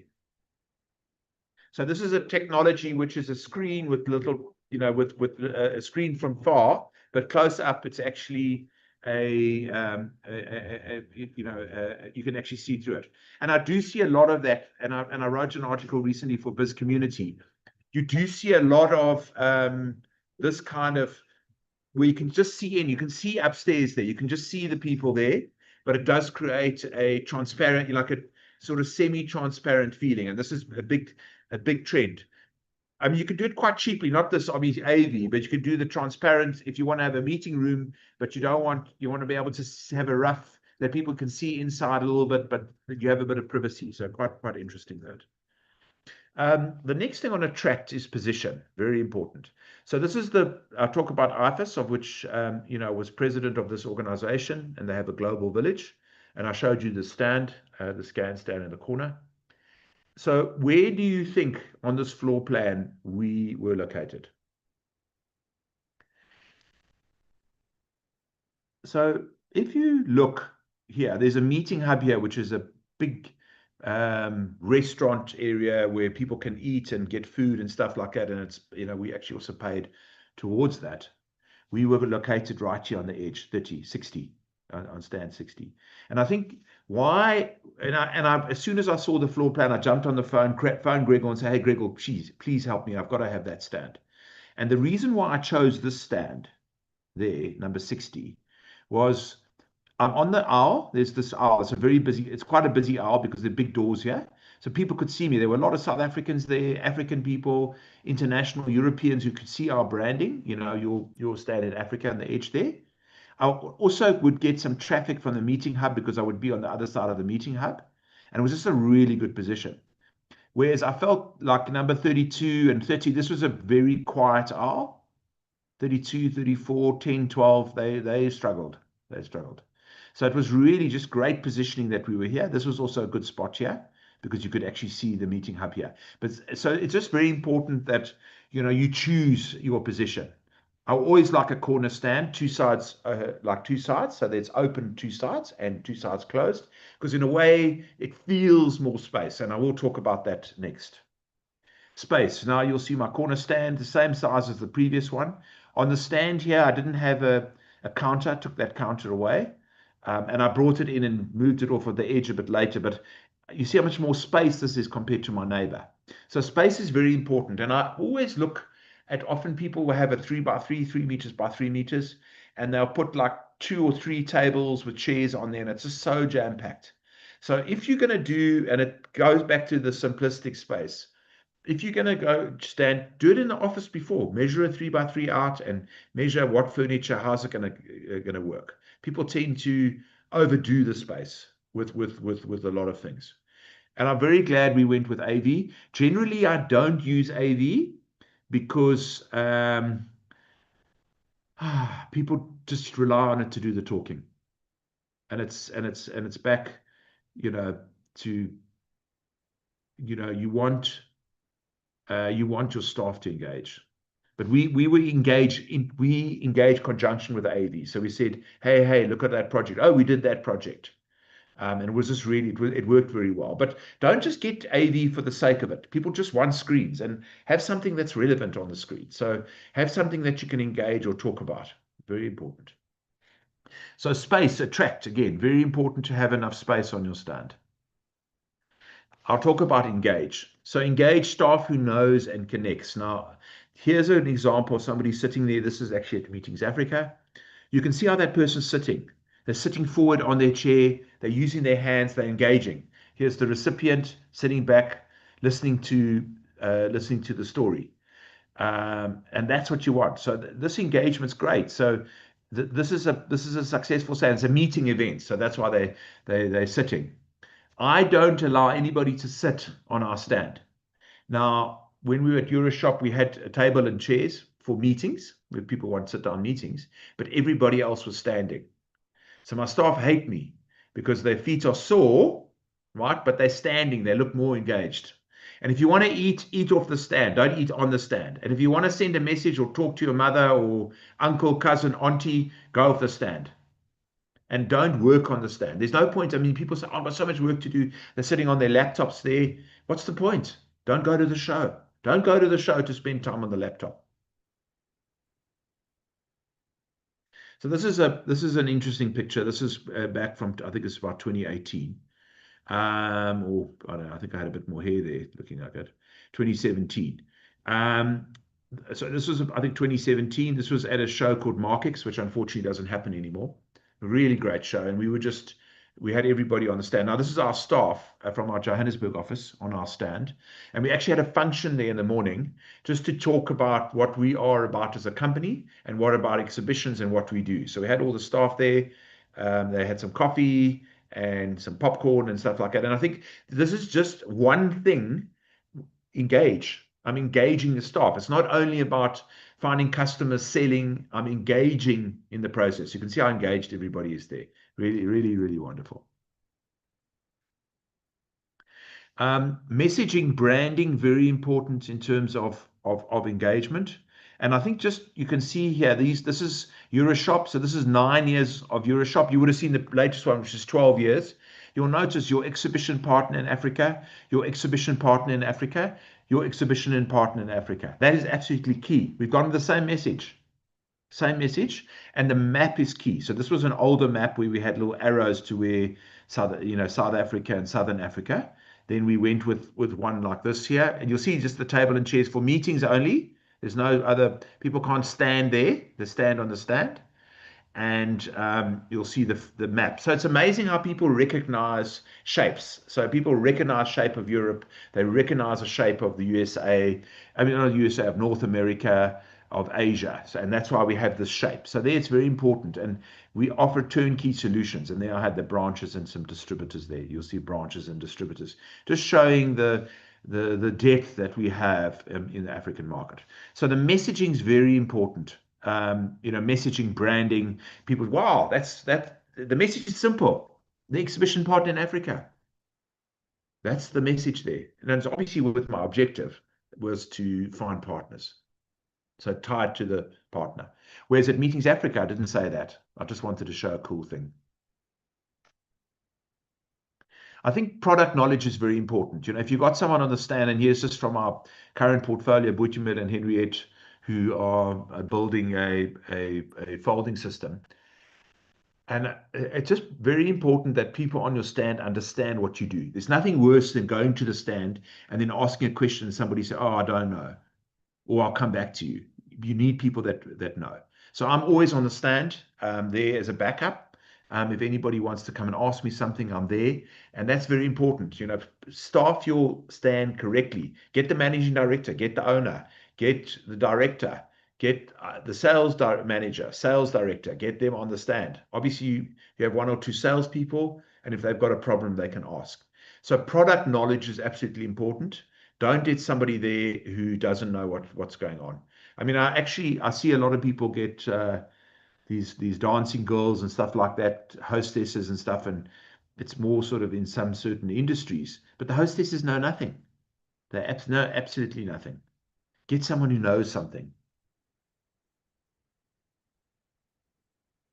I think so I've chatted a little bit about engage, and then the second part is attract and engage, and now I want to just talk about sell. So I think in terms of sell, what's important is look at what kind of show it is and your objective. So what do you want to achieve? Do you want to sell? Or do you want to brand build? And I will go through some examples there. In terms of shows, there's three types. There's a consumer-to-consumer show. So something like Decorex, there's a lot of consumer stuff. Comic-Con, consumer show. Business-to-business, a show like Fame, which is for the television industry and the art industry, the theater industry. Not to say in consumer, sometimes there's business done, one business does to another. And then there's, like Meetings Africa is all about people wanting to find venues, wanting to find conference organizers, the visitors. It's a business to business show. A show like Tourism in Indaba, there are a whole lot of agents that are coming there to find other businesses. It's not a consumer show. You're not going to pick up freebies, and you're not going to buy things, and you might see some lodges, ideas and stuff like that, but it's not geared for you, for tourism show. And then you have mixed, and I mentioned a good show, Mixed. I do talk about Pro Beauty, Professional Beauty. It's a show we've been doing for about 20 years. That's a mixed one in that it is meant to be business to business, but there's sometimes that consumers come along and they pretend as business, and they do sell off that show. But I will actually show you a little bit more. Okay, so here's an example of a consumer show, and I actually included this is actually a more activation. So when I mean shows, I'm not only saying about shows in an exhibition center. This is a show. This is a show or a mall in a mall. So more activations are very similar, and a shop is similar. A shop is also similar. So here's a company, Get Set, who was selling stuff there. Very effective. You could see what it is immediately. You could see the clothing. Inside, you can go there. There's a change room around the corner, and their objective was to sell a bit, but also brand build, which I'll cover just now. And then below is Puma, where they wanted to show their range. So the one below was actually at, I think it was 2 Oceans Marathon, and just show their range. And I think it's important. It's not always, people aren't always going to buy there. They're going to buy later. And once you've gained a customer, that customer will come back again. With referrals, they'll refer somebody else, or they'll be a repeat customer. I think let's go through a consumer show. I think the objective is to sell. Some people want to sell on the show, and I will show a picture of Professional Beauty. And they just need to sell a lot to cover this cost. So it's quite hard, to sell on a show, but there are people that sell like that. Brand build, create a brand. Then also market research, great place to find out what's in the market. Someone will tell you this is a great product, it's not. So-and-so is doing this. Competitor analysis, also good. It's interesting, we've got a water purification system in 5 of our locations. I found that water purification system, on a consumer show. And we've got 5 systems, and I think we've been using it for 3 or 4 years. And there was an example where I saw the item on a show. I actually bought it on the show, and then I've used it subsequently. So don't just think as a customer it's a once off. The customer will come back again. So when you say, was that show successful, you also need to say to yourself, am I going to get repeat customer? Am I going to get repeat business? So don't just look at it as a once off. Oh, my stand cost me 10,000 Rand, and I only sold 10,000 Rand, and less my cost, I'm only I lost 5,000 Rand. Don't think of it like that. Think, gee whiz, I've actually gained customers in the process. This is a business-to-business show. Liquid, they do IT, and this is an example where they meet with people. You probably wouldn't have heard of Liquid, but a business-to-business show. Beautiful stand, double-decker. In terms of business to business, and I think what's very important is like a speed date. You see somebody quickly, you meet with them, you engage, and then you follow up. Follow up is absolutely critical. So after Meetings Africa, we've sent an email to everybody. We contacted the people that wanted things. After our show at Euroshop, we sent an email to everybody. I contacted a couple of people there. Follow up is absolutely key, and measure the brand build. So don't just think it's at the event. This is the mixed show. This is a professional beauty where we do the stands, and you'll see there's a stand there. They're selling a product there, and this is sort of more of a brand build. And I think just the last one, before I finish off, this is a mixed show. So here, Limelight, they sell, you'll see there just rows and rows of things. So they actually sell on the show. They actually measure how much money they make out of the show. And they then say, listen, I've got these customers. So there's an example of, actually selling on the show, and that does happen. And I think, lastly, this is our team at Meetings Africa. Just enjoy exhibiting. I know people shy away from it. It's a great place to interface with potential customers, real customers, existing customers.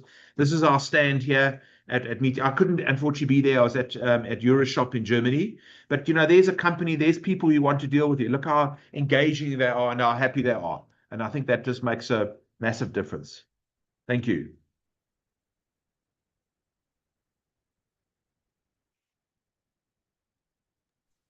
Thank you. Thank you so much, Justin. Okay, my video is on. Thank you so much for that. I've actually been to Meetings Africa many years ago, and I did wonderful, see some. Nelly. Wonderful. Yes, and I did see some people actually posting about the recent one that was had online. Just a few things that I picked up from what you shared with us. Expos help you remember businesses because it is experiential. And you shared that, you can see the people, you can kind of talk to the people. If there's a product there, you can touch it. And an important question that you posed to us at the beginning is, what is your objective when you exhibit? Do you want to sell, market, do market research, share insights, do training? And I don't think a lot of people actually think about that. For a lot of people, it's more, I need to be visible. I need to be there. But you then don't have a proper strategy or objective of it. And then when you are not as visible and you don't get maybe a database, then you start to wonder, like, what happened? But it's because we didn't have that objective from the beginning. And then when you exhibit, find out who the audience will be and see if they are the people you want to meet and do business with. That's another thing that I've seen, that sometimes we want to be somewhere, but it's actually not our target audience. It's not the right platform for us, but because we've been told you must just be seen everywhere, then you waste, like you said, you've wasted money before you. And just find that out, do the research. And a lot of these exhibitions and a lot of these activations, you hear about them maybe a year in advance or a few months in advance. So you have some sort of time to make up your mind, is this the right platform for us? Your objective will help you have a concise strategy when you get to exhibit. You spoke about our stands being engaging, but that you still have to have people who will speak at the stand. So it's not enough just to have this great stand. Have that engagement with the people who come to your stand. Have staff who know the business and who talk confidently about the business. Your representative must be informative. Get the right people at your stand. And then the other one, which was important, is your messaging and branding is very important at your stand. It represents who you are and sparks the conversation with potential customers. And once you're there and you've met the people, follow up, follow up, follow up. Yeah, so Neely, thank you. You're spot on there. Just some comments, just two things maybe. I often hear people saying, oh, I'm going to the show because my competitor is going to be there. Don't do that. Just because your competitor is going to be there doesn't mean you need to be there. Work out what you want to achieve. So, I often hear that, and don't go just because a competitor is going to be there. Work out what you Yeah, want. Meetings yeah, Africa we spoke about there. For us, we just wanted to show what we can do, and it's a portable system. So it's a very a sustainable system that we use. It's portable, it's backlit, it's very unusual. There's no other system like it in South Africa, and that's what we wanted to show. And when we went to Euroshop, all we wanted to show that we are in South Africa, that we're in Africa, and that we can do cool things. That's why we had the video, and we are your partner. So there was a very different objective from Meetings Africa. So 100% correct. Look at the difference and then have really engaging staff. It's absolutely essential. yeah. Thank you for that. I do see in the Q&A section that there is a question for you. Our other speakers have been engaging with some of our guests who have been asking questions on that platform. And I'd like you to also just to go check out the specific question that has been asked of you while we have Antonio Faro. I hope I got the surname right, who is our next and final speaker. And Antonio is going to be focusing on our online presence, why your online presence matters, and focusing on our digital identity. Explore the importance of establishing a professional online footprint, learn how a digital presence builds credibility, ensures your business is discoverable, and keeps you connected to customers long after the market ends. Antonio, please, can you join us?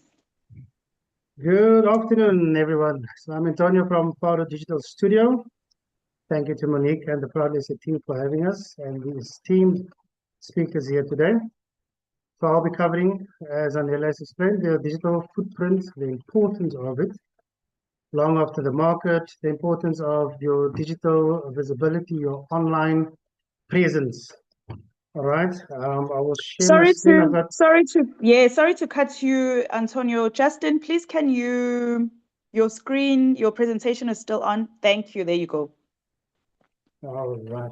So I've got 20 minutes. I'm going to try to squeeze in as much as I can, but I'm going to touch on the important things, which is all the members in here, you will have homework after the session, because the important thing is that you can start with it today.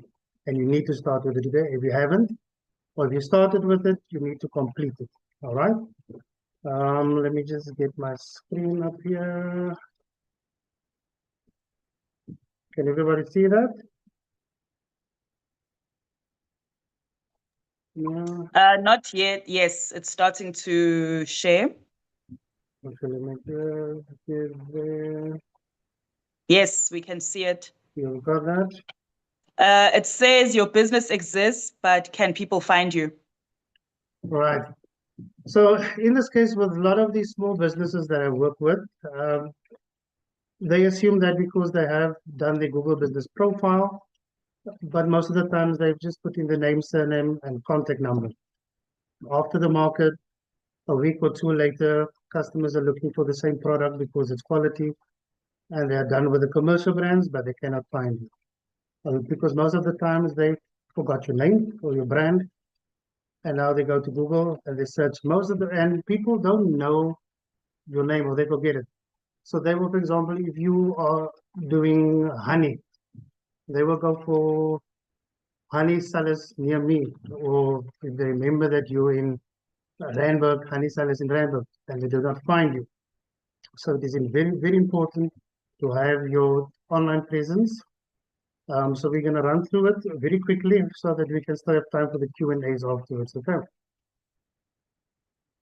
All right. I just want to move this away from me quickly. All right. So these are your main digital products that you will use. Your Google business profile, I hamper on that a lot because number one, it is free and it is extremely powerful.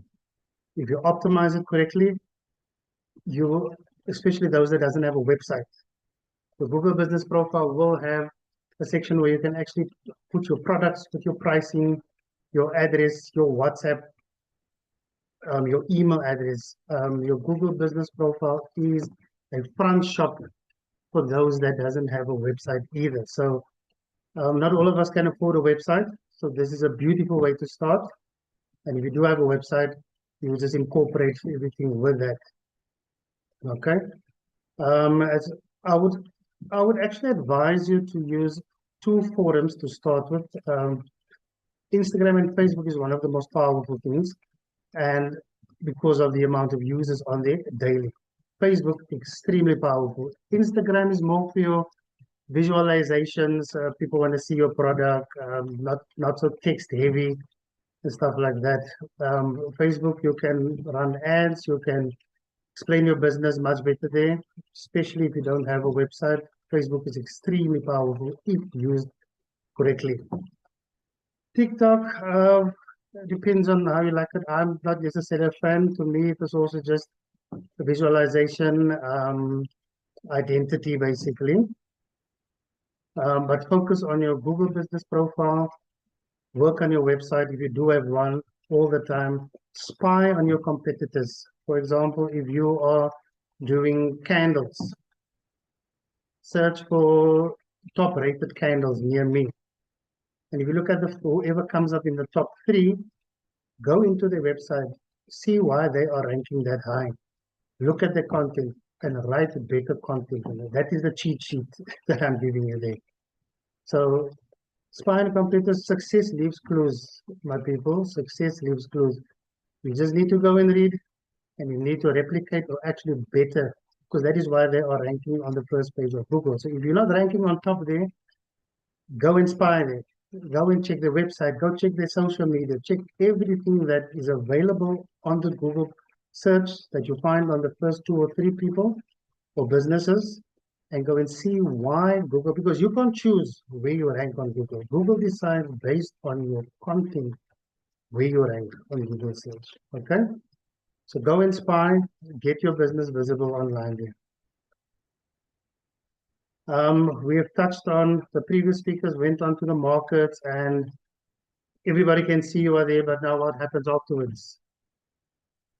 Some people use business cards, especially with females. You have 2 bags for one day, one for work, and after work you're going to pop in with a restaurant with your colleagues afterwards for a bite to eat. You change your bags. That business card is gone. So what I do suggest, especially because we've touched on markets and expos and those type of events, get you a little tripod thing with a QR code. Let people scan it. They have it on their phone. What we do, our sister company is Photo Collection. So what we do is we let people scan it, and I will tell them they just bookmark it, because it's going to go missing in your searches.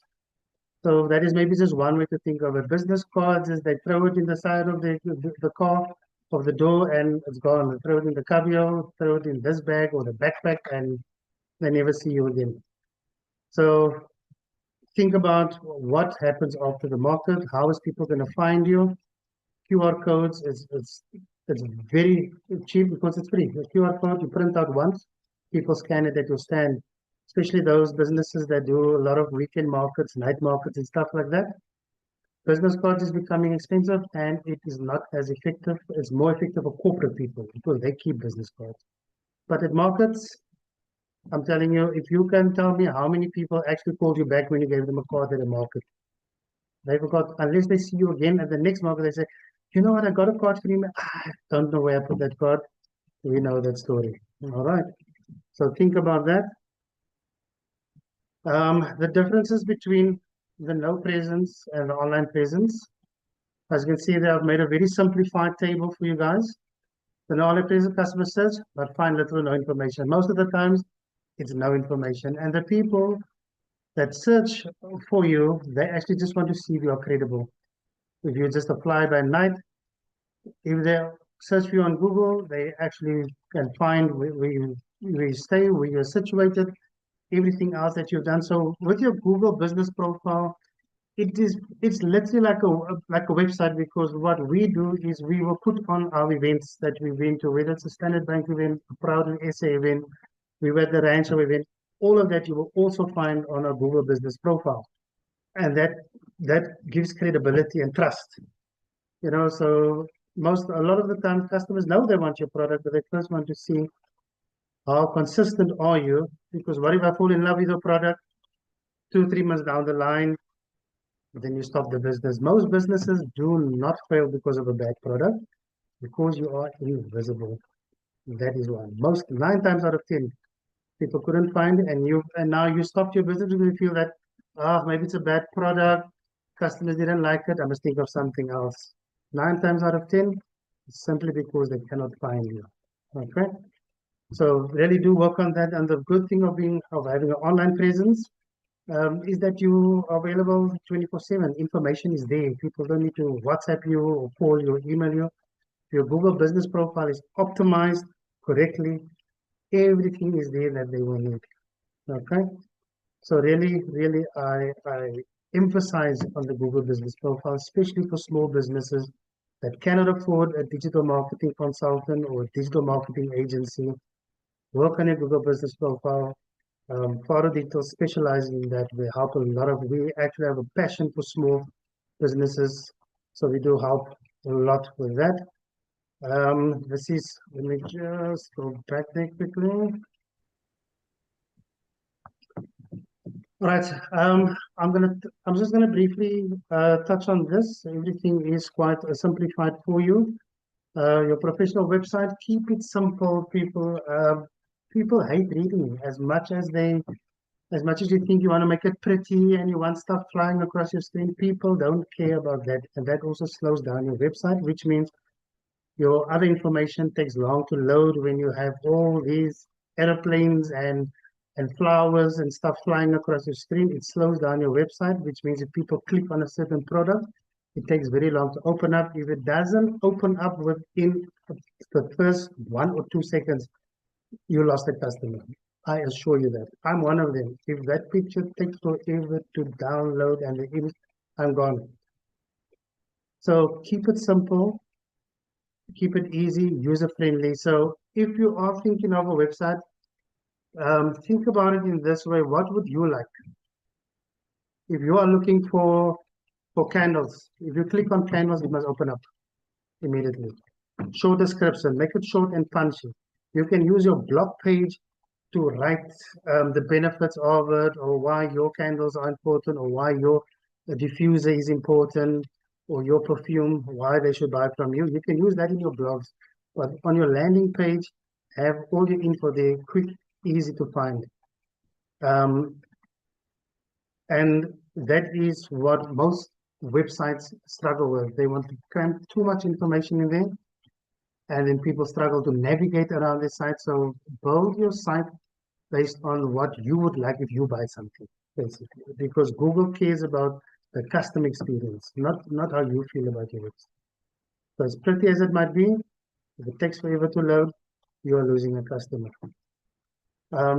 Your storytelling can be in your about page, but your home page should have everything there. Your tabs on top should be short, simple, easy to navigate. All right. If there's any questions, we can do that afterwards. Your social media presence. Question that a lot of people ask is, how many times must I post a week? There is no right recipe. There is no wrong recipe. The only thing I can tell you now is be consistent. So if you can be consistent with once a week, then do it once a week. If you can do it twice a week, then so be it. If you want to post every day, by all means, go for it.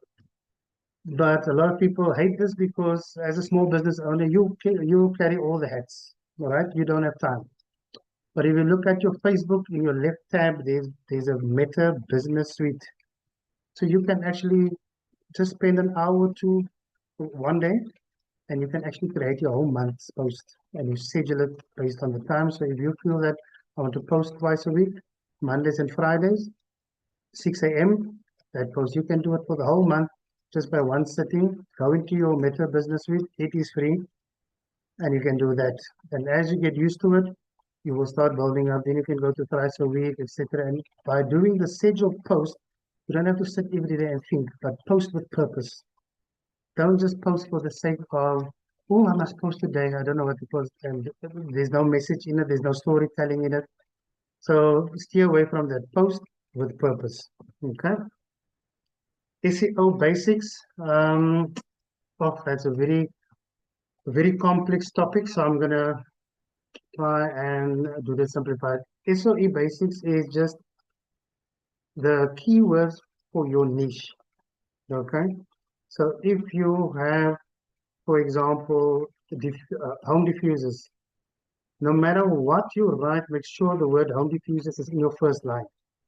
Because whenever Google crawls your website or your Facebook or your Instagram, they crawl those first important words.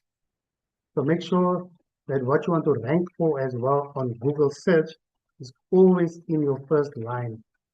Home diffusers, whether it's carpeting, whether it's honey, whether it's your hair product, shampoo, make sure it is in your first line or you bolt it within your paragraph or your sentence of what you want to say. So that is how you work in your SEO with your search engine optimization. Okay. So next, this is just a success story of Motswako Easy Vegan, which is based in Midrand. I just want to move my screen a bit here. So as you can see here, from what is it that September, October, November, December, January, she was non-existent on Google search. So this is a vegan brand that specializes in vegan dishes, vegan catering, sauces, condiments and stuff like that. Photo Digital took over this profile in February. You can see how it's spiked just by using the correct keywords.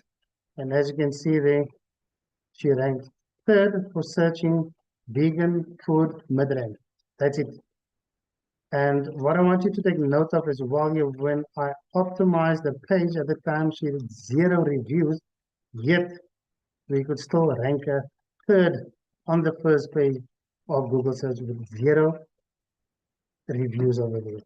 So don't be discouraged. I know digital marketing is a very complex and a very confusing thing, but focus on one thing at a time. Focus on where is your business currently stuck. So if you have your Google business profile unlocked, all good.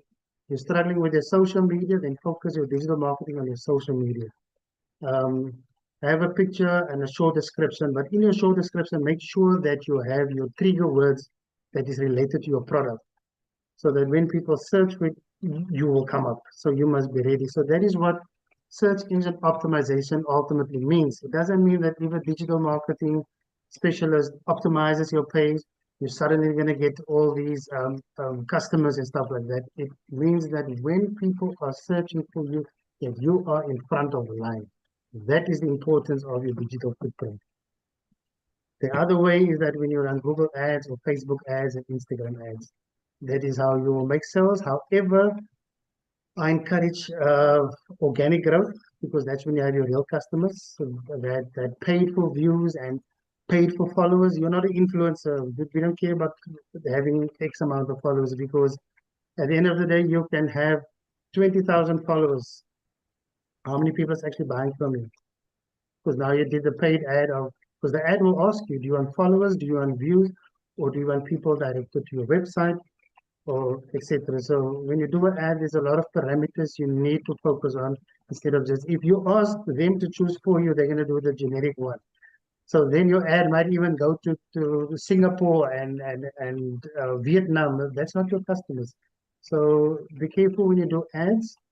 If you need advice, my information will be at the end of the session. But anybody, if you do it right, you can rank on Google. And it is very important, because if anybody looks for a plumber, where do they go to? They go to Google. Plumber near me. Plumber 24/7, because now you have a plumbing problem and it's maybe 11 o'clock at night. They go to Google. And if you don't appear in that first place, nobody goes to the second page, besides me, because I'm always curious and I spy on everybody.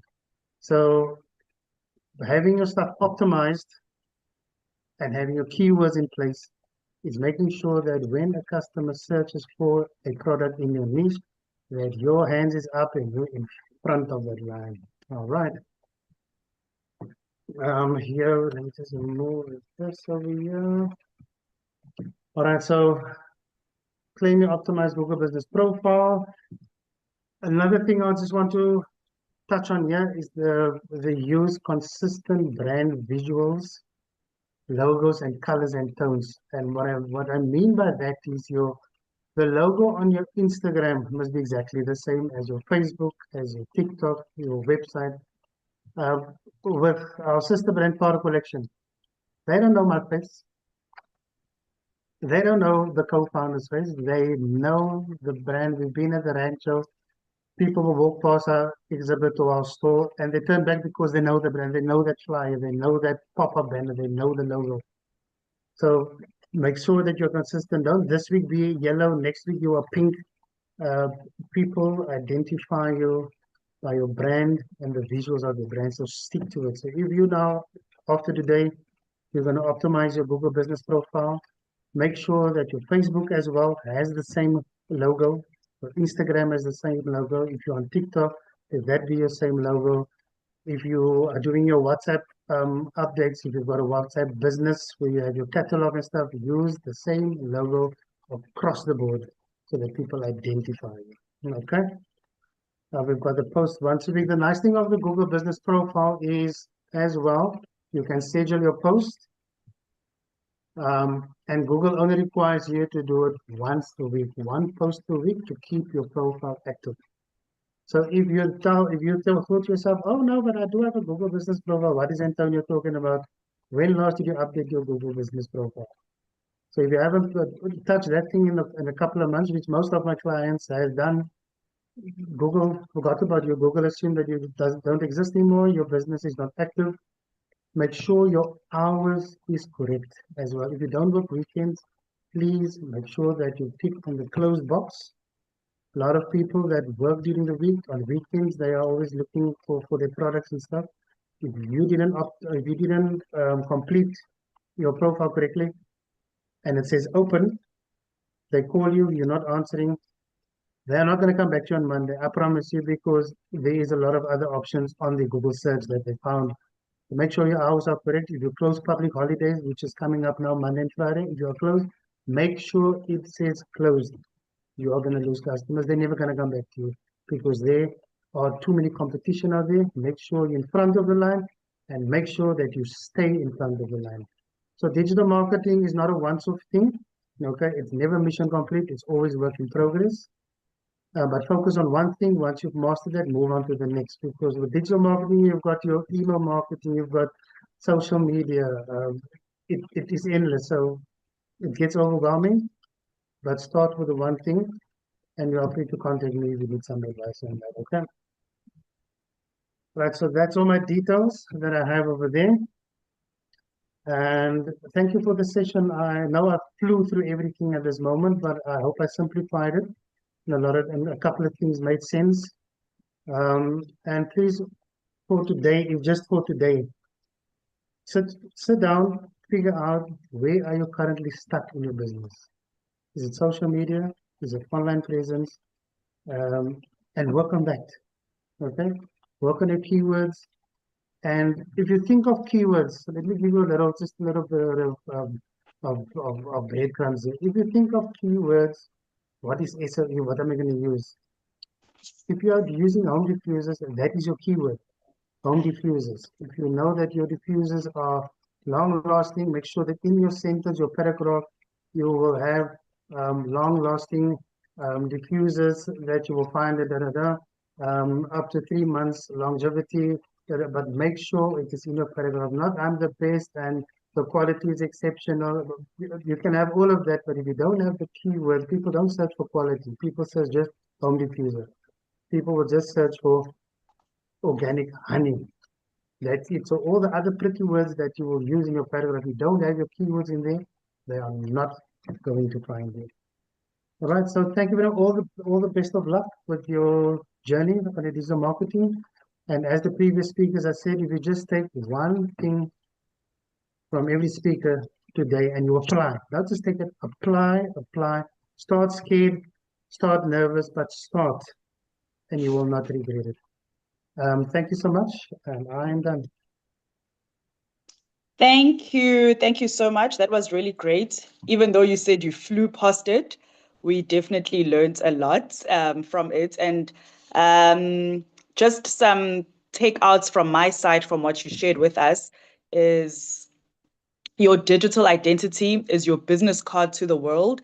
It builds credibility even when you're not in the room. And you shared that it's key to have a Google business profile, especially if you don't have a website as yet. While you're Yes. building, have that Google business profile. Use online to also do research on your competitors. You really said spy on them, spy on them. Spy on them, spy on them. Because as I said, Success leaves clues. it leaves clues. So if you Yes, don't know where to start, go and look at, for example, like I said, if you're doing body lotion, go search body lotion, see who pops up in that first three pop-ups there. Go into the stuff. Go see why did Google choose them to be the first, second, or third as a yeah, selection for people searching for lotion, and then look at what is right as the content, and then write better content and start posting it on your Google Business profile, because you can post every day, once a week, twice a week. yeah. So every twice a week, add it, and you will see how Google starts ranking you eventually. It's work in progress. Thank you. Thank you for that. Get your business visible online.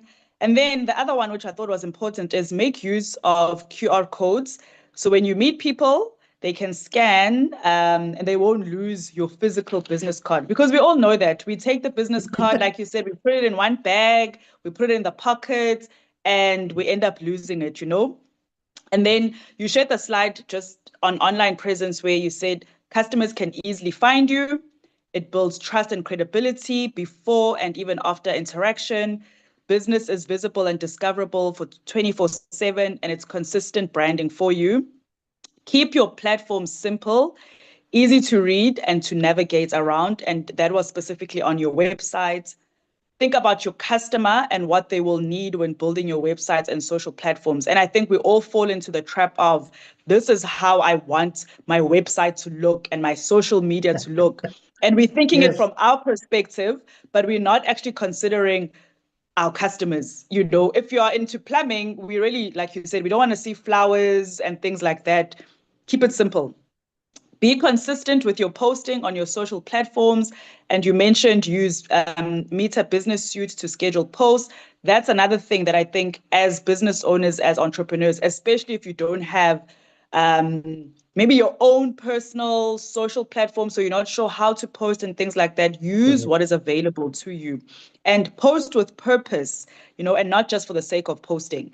We also fall into that trap where we have to post every day. We have to say something. Yeah, If it's not helping you, it must make sense, that makes sense. be searchable and be found when people search you. So if people are going to search you, you must also be there.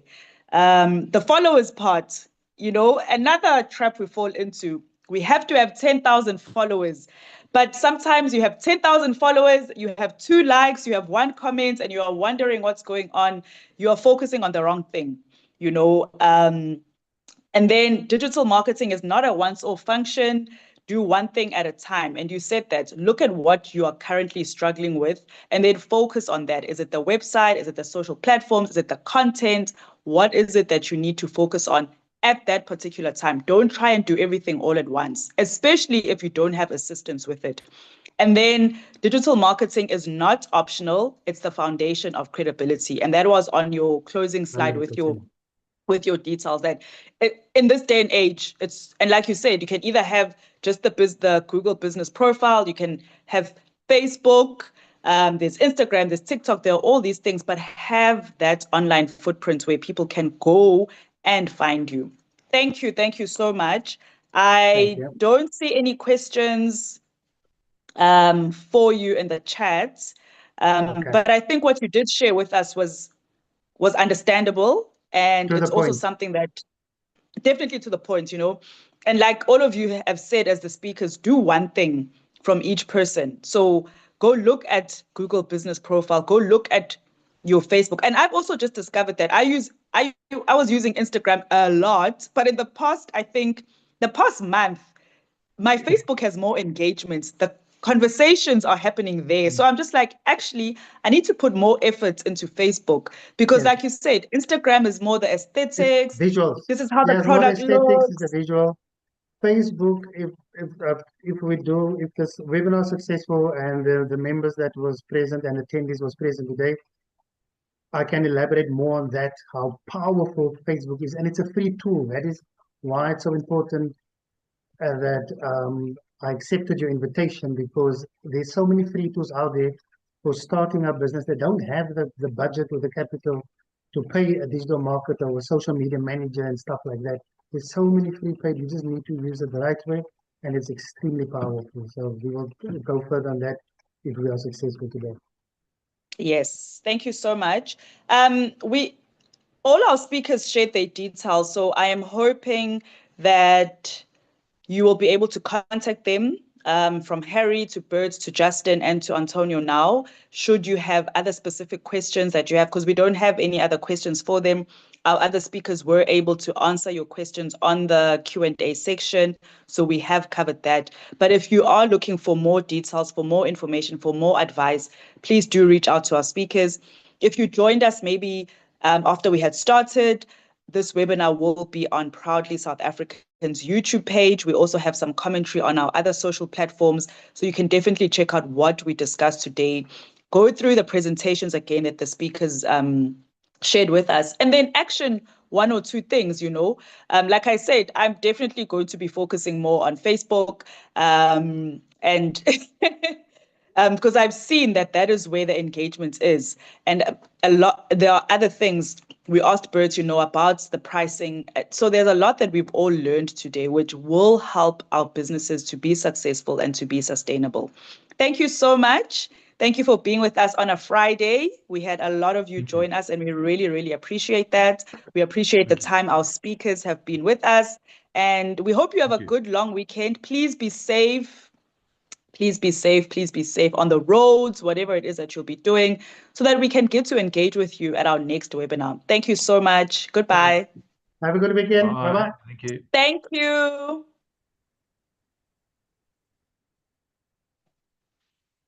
Thanks very much. Thank you.